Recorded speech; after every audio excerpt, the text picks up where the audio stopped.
Today, we're going to crack one of computer science's most classic puzzles, the 0-1 knapsack problem, and we're going to solve it using a really clever technique called branch and bound.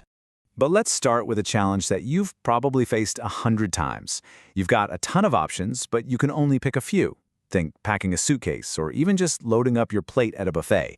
How can you be absolutely sure you've made the perfect choice to get the most value? So here's how we're going to tackle this. First, we'll lay out the problem itself. Then, we'll get into a really interesting, kind of counterintuitive strategy for solving it. After that, we'll actually walk through the decision process, and finally, we'll land on that single best answer. Okay, let's dive in.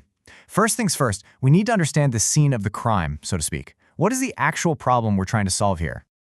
The concept at its heart is pretty simple. You've got a bag, a knapsack, with a very strict weight limit. You also have a bunch of items, and each one has its own weight and its own profit value. Your mission, should you choose to accept it, is to figure out the perfect combination of items that gives you the absolute highest profit, without, of course, breaking the bag. So, for our case today, here are the items on the table. We've got 4 of them. As you can see, they all have different profits and different weights. Item 1 has a nice profit of 30, but it's kind of heavy at 5. Meanwhile, item 4 is super light at only 2, but the profit's a bit lower. It's these trade-offs that make the whole thing a fun puzzle. And here is the single most important rule of the game. Our knapsack can only hold a total weight of 12. That's it. This limit is what forces us to be clever. We can't just grab everything that looks good.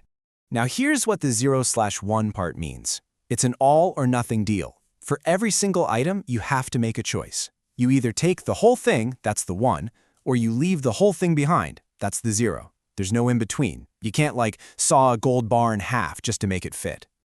All right, now for a really cool twist in our investigation. To solve this problem of getting the most profit, we're actually going to flip the problem on its head. We're going to try to get the least of something instead. I know it sounds weird, but trust me, this is the secret sauce that makes the algorithm work. And here's why we have to do that. The thing about the branch and bound algorithm is that it's built to find the smallest possible value. Think finding the lowest cost or the shortest distance. It's not designed out of the box to find the maximum of something. So how do we work around that? Well, we use a simple but brilliant mathematical trick. We turn our maximization problem into a minimization one. Think about it. Maximizing a profit of, say, 74 is the exact same thing as finding the minimum value of -74.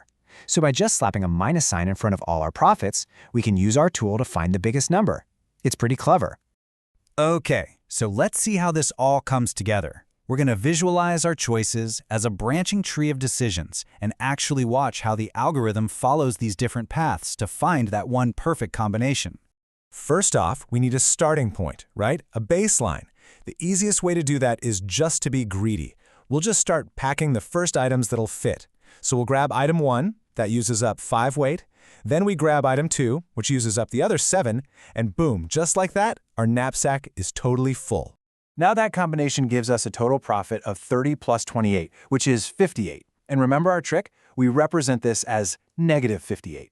So this is our first potential best answer. It's our initial benchmark. Any other solution we find has to be better than this one. So, we have an answer. But is it the best answer? Probably not, right?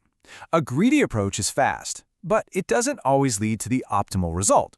We have to explore other possibilities. Let's backtrack and try a totally different path.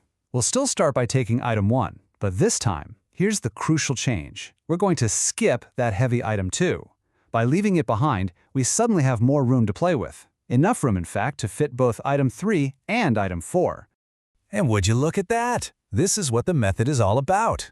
Just by making one different decision, skipping one item to make room for 2 others, we might have stumbled upon something way better. Let's run the numbers.